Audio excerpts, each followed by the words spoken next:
ചൂരൽമലയിലേക്ക് എത്തിയിരിക്കുകയാണ്. അവിടെ ഐബോർഡ് പരിശോധന, അതിന്റെ തത്സമയ ദൃശ്യങ്ങൾ കാണാം. KR ഗോപീഷനുണ്ട് വിവരങ്ങളുമായി. ഗോപീഷൻ, ഏറ്റവും പുതിയ വിവരങ്ങൾ എങ്ങനെയാണ്?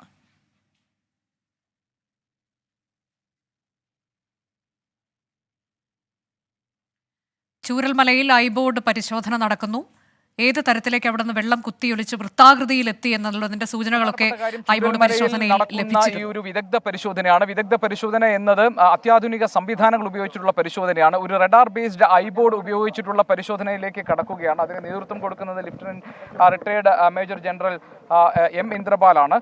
ഇപ്പോൾ നമുക്ക് ആ പ്രദേശങ്ങളിലേക്ക് പോകാൻ കഴിയില്ല. കാരണം 50 മീറ്റർ അകലെ അതിലേക്ക് ആളുകൾ മാറി നിൽക്കണം. അതിനുശേഷമാണ് ഈ പരിശോധന നടക്കുക. ഈ പരിശോധനയുടെ ഏറ്റവും വലിയ സവിശേഷത, ഈ മണ്ണിനടിയിലോ പാറക്കല്ലുകൾക്കടിയിലോ ഒഴുകി വന്നിട്ടുള്ള മരത്തടികൾക്കടിയിലോ എവിടെയെങ്കിലും മൃതശരീരങ്ങളോ ശരീരഭാഗങ്ങളോ കുടുങ്ങിക്കിടക്കുന്നുണ്ടെങ്കിൽ, മണ്ണിനടിയിൽ അങ്ങനെ എന്തെങ്കിലും ഒരു സൂചനകൾ ഉണ്ടെങ്കിൽ അത് കണ്ടെത്താൻ ഈ റഡാർ ബേസ്ഡ് ഐബോർഡിന്റെ പരിശോധനയിലൂടെ കഴിയും എന്ന പ്രതീക്ഷയിലാണ് ഇപ്പോഴുള്ളത്. മാത്രമല്ല, പ്രദേശവാസികൾ അടയാളപ്പെടുത്തി കൊടുത്ത ചില സ്ഥലങ്ങളുണ്ട്. ആ സ്ഥലങ്ങൾ കേന്ദ്രീകരിച്ച് കൂടിയായിരിക്കും പരിശോധന നടക്കുക. ഇപ്പോൾ നടക്കുന്ന ഈ റഡാർ ബേസ്ഡ് ഐബോർഡിന്റെ പരിശോധന പ്രാധാന്യമുള്ളതായി മാറുന്നത് അത് കൃത്യമായിട്ട് ഒരു ഡിറ്റക്ട് ചെയ്യാൻ, അതായത് എവിടെയെങ്കിലും ഈ മൃതശരീരങ്ങൾ കിടക്കാനുള്ള സാധ്യതയുണ്ടെങ്കിൽ, മണ്ണിനടിയിൽ കിടക്കാനുള്ള സാധ്യതയുണ്ടെങ്കിൽ, അല്ലെങ്കിൽ പാറക്കെട്ടുകൾക്കടിയിൽ ഉണ്ടെങ്കിൽ അത് കണ്ടെത്താൻ ഈ റഡാർ ബേസ്ഡ് ഐബോർഡിന്റെ പരിശോധനയിൽ കഴിയും എന്നുള്ളതാണ്. അതുകൊണ്ട് പരിശോധന ഇപ്പോൾ തുടങ്ങുകയാണ്. റിട്ടയർഡ് മേജർ ജനറൽ ഇന്ദ്രപാലിന്റെ നേതൃത്വത്തിലുള്ള സംഘമാണ് ഈ പരിശോധനയ്ക്ക് നേതൃത്വം കൊടുക്കുന്നത്. ഇപ്പോൾ ഇതിൻ്റെ ഒരു മറ്റൊരു യൂണിറ്റ് ഉണ്ട്. ആ യൂണിറ്റിലാണ് ഇതിൻ്റെ ഇമേജസ് കാണാൻ കഴിയുക. അപ്പോൾ ആ ഇമേജസിൽ എവിടെയെങ്കിലും ഈ ശരീരഭാഗങ്ങൾ കുടുങ്ങിക്കിടക്കുന്നുണ്ടെങ്കിൽ അത് കണ്ടെത്താൻ കഴിയും. അങ്ങനെയാണെങ്കിൽ ആ പ്രദേശങ്ങളെ കേന്ദ്രീകരിച്ചുകൊണ്ട് പരിശോധനകൾ നടത്താൻ കഴിയുമെന്നതാണ്. ഇപ്പോൾ ഈ തെരച്ചിലിന് ഇപ്പോൾ നമുക്ക് ദൃശ്യങ്ങളിൽ കാണാൻ കഴിയും. വളരെ താഴ്ന്നാണ് ഇപ്പോൾ ഈ ഐബോർഡ് പറക്കുന്നത്. അത് എവിടെയെങ്കിലും ആ ഒഴുകി വരുന്ന ജലത്തിലോ അതിൻ്റെ തൊട്ടപ്പുറത്തുള്ള മൺകട്ടകളിലോ മൺകൂനയിലോ അല്ലെങ്കിൽ പാറക്കെട്ടിനടിയിലോ എവിടെയെങ്കിലും എന്തെങ്കിലും ഒന്ന് കണ്ടെത്താൻ കഴിയുമോ എന്നതാണ്. താഴ്ന്ന് പറന്നുകൊണ്ട് ആ പ്രദേശത്തിലെ ഒരു റഡാർ ഉപയോഗിച്ചിട്ടുള്ള പരിശോധന നടക്കുന്നു. സാധാരണ നിലയിൽ യുദ്ധഭൂമിയിൽ ഉപയോഗിക്കാറുള്ളതാണ് ഈ റഡാർ ബേസ്ഡ് ഐബോർഡ്. അതിൻ്റെ പ്രധാനപ്പെട്ട ദൗത്യം എന്ന് പറയുന്നത് മണ്ണിനടിയുള്ള ഏതെങ്കിലും മൈൻസ് കുഴിച്ചിട്ടുണ്ടെങ്കിലോ അല്ലെങ്കിൽ ഏതെങ്കിലും IED പോലെയുള്ള സ്ഫോടക വസ്തുക്കൾ മണ്ണിനടിയിൽ ഉണ്ടെങ്കിൽ അത് ഡിറ്റക്ട് ചെയ്യാനാണ് സാധാരണ നിലയിൽ ഇതിൻ്റെ ഒരു പ്രധാനപ്പെട്ട സൈനിക ആവശ്യം എന്ന് പറയുന്നത്. ഒരു ദുരന്ത സ്ഥലത്ത് മൃതദേഹങ്ങൾ കണ്ടെത്തുന്നതിനു വേണ്ടി ഇത് അങ്ങനെ ഉപയോഗിച്ചിട്ടില്ല. നമുക്കറിയാം, ഷിരൂരിൽ അർജുനു വേണ്ടി നടത്തിയ തിരച്ചിലിൽ ഈ റഡാർ ബേസ്ഡ് ഐബോർഡ് പരിശോധന നടത്തിയത് നമ്മുടെ ഓർമ്മയിലുണ്ട്. അപ്പോൾ ഇത് ആ അർത്ഥത്തിൽ ഇതൊരു പരീക്ഷണ ഘട്ടമാണ് എന്നുകൂടി പറയാം. സാധാരണ നിലയിൽ ദുരന്തഭൂമിയിൽ ഉപയോഗിച്ചിട്ടില്ലാത്തത് കൊണ്ട് തന്നെ ഇതിൽ എന്തെങ്കിലുമൊക്കെ സൂചനകൾ ഈ റഡാറിൽ നിന്ന് വരുന്ന ഇമേജസിൽ, അതിലെ ചിത്രങ്ങളിൽ നിന്ന് കിട്ടുമോ എന്നാണ് നോക്കുന്നത്. അങ്ങനെയാണെങ്കിൽ ഇവിടെ രക്ഷാദൗത്യത്തിന് തയ്യാറായി നിൽക്കുന്ന ആളുകൾക്ക് കുറെ കൂടി എളുപ്പത്തിൽ, അതായത് ആ മേഖലകൾ തിരിച്ചു തന്നെ പരിശോധന നടത്താം. മണ്ണുമാന്തി യന്ത്രങ്ങൾ അടക്കമുള്ള, അതേപോലെ തന്നെ ഈ കോൺക്രീറ്റ് കട്ടറൊക്കെ വെച്ചിട്ട് ഉള്ള പരിശോധനകളായിരിക്കും അങ്ങനെയാണെങ്കിൽ ഉണ്ടാവുക. ഈ തെരച്ചിൽ എന്നത് 6ാം ദിവസത്തെ തെരച്ചിലാണ്. അതുകൊണ്ട് തന്നെ ഒരു രക്ഷാദൗത്യം എന്നതിനപ്പുറത്ത് കാണാതായവരെ കുറിച്ച് എന്തെങ്കിലും ഒരു വിവരം കിട്ടുമോ എന്നതാണ് ഈ തെരച്ചിൽ കൊണ്ട് ഉദ്ദേശിക്കുന്നത്.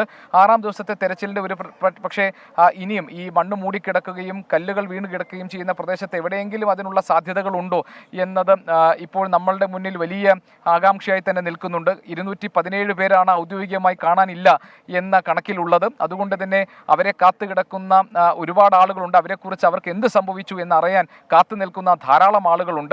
അവരെല്ലാം ദുരിതാശ്വാസ ക്യാമ്പുകളിൽ ഇവിടുത്തെ ദുരിതം കഴിഞ്ഞ് അവർ ദുരിതാശ്വാസ ക്യാമ്പുകളിൽ ഇപ്പോൾ കഴിയുകയാണ്. അപ്പോഴും അവരുടെ മനസ്സിലെ ആശങ്ക എന്ന് പറയുന്നത് അവരുടെ ഉറ്റവരും ഉടയവരുമൊക്കെ എവിടെയാണ്, അവരെക്കുറിച്ച് എന്തെങ്കിലും ഒരു വിവരം കിട്ടുമോ എന്നതാണ്. അതുകൊണ്ട് പ്രദേശവാസികളും ഈ രക്ഷാദൗത്യത്തിൽ ഇറങ്ങിയിരിക്കുന്നവരും അതോടൊപ്പം തന്നെ മാധ്യമങ്ങളും എല്ലാവരും തന്നെ ഈ ദുരന്ത ബാധിതർ കാത്തു നിൽക്കുന്ന ആ വിവരങ്ങൾക്ക് വേണ്ടി പ്രതീക്ഷയോടുകൂടി നിൽക്കുകയാണ്.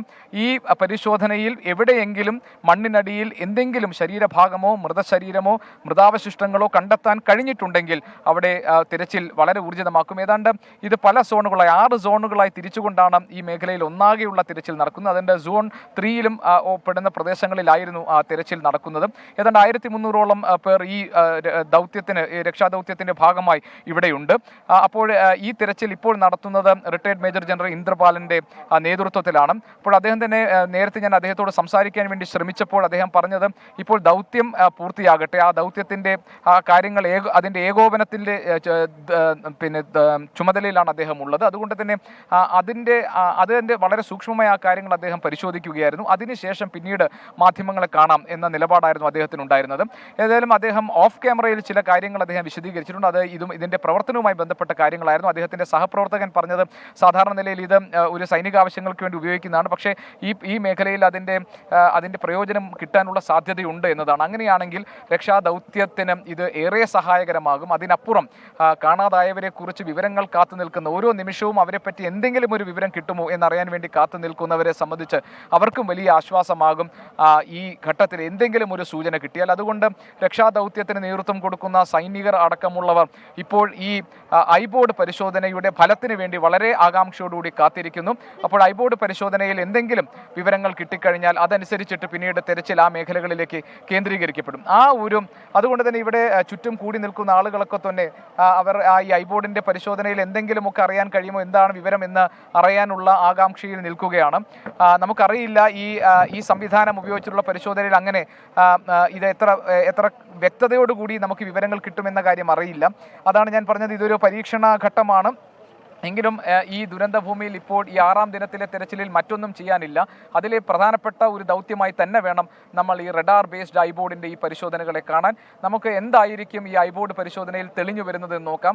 അത് എന്തെങ്കിലുമൊക്കെ സൂചനകൾ നൽകട്ടെ എന്ന് നമുക്ക് പ്രതീക്ഷിക്കാം. അങ്ങനെയാണെങ്കിൽ രക്ഷാദൗത്യത്തെ സംബന്ധിച്ച്, അതല്ലെങ്കിൽ ഈ ദൗത്യസേനയിൽ ഉള്ളവരെ സംബന്ധിച്ച് അവർക്ക് ആ ഭാഗങ്ങൾ കേന്ദ്രീകരിച്ച് പരിശോധന നടത്താം. ഇതിൽ പ്രധാനപ്പെട്ട ഇന്ന് രാവിലെ ഈ മേഖലയിൽ, അതായത് ബെയിലി പാലത്തിൻ്റെ അടുത്ത് ഒരു മൃതശരീരത്തിൻ്റെ അത് ഏതാണ്ട് അതിൻ്റെ ഒരു ഗന്ധം ഉണ്ടായിരുന്നു. അപ്പോൾ സ്വാഭാവികമായിട്ടും അവിടെ ഒരു മൃതശരീരം ഉണ്ട് എന്നുള്ള ഒരു കണക്കുകൂട്ടൽ ഉണ്ടായിരുന്നു. അങ്ങനെ ആ മേഖലയിൽ പെട്ടെന്ന് തന്നെ മണ്ണുമാന്തി യന്ത്രങ്ങൾ വന്നത് ഒരു വീടിൻ്റെ അവശിഷ്ടത്തിനടിയിലായിരുന്നു. അവിടെ മണ്ണുമാന്തി യന്ത്രങ്ങൾ കുഴിച്ചു നോക്കിയിരുന്നു, പക്ഷേ അവിടെ നിന്നൊന്നും കണ്ടെത്താൻ കഴിഞ്ഞിട്ടില്ല. ചൂരൽമല പ്രദേശത്ത് ഈ ദുരന്തം നാശം വിതച്ച ഈ മേഖലയിൽ നിന്ന് മൃതശരീരങ്ങൾ കണ്ടെടുക്കാൻ കഴിഞ്ഞിട്ടില്ല ഈ വ്യാപകമായ തിരച്ചിലിനൊടുവിലും. അതുകൊണ്ട് തന്നെ തികഞ്ഞ സാങ്കേതിക സൗകര്യങ്ങൾ ഉപയോഗിച്ചിട്ട് നടത്തുന്ന, അത്യാധുനിക സംവിധാനങ്ങൾ ഉപയോഗിച്ച് നടത്തുന്ന ഈ തെരച്ചിലിൽ എന്തെങ്കിലും ഒരു ഫലം ഉണ്ടാകും എന്ന് നമുക്ക് പ്രതീക്ഷിക്കാം.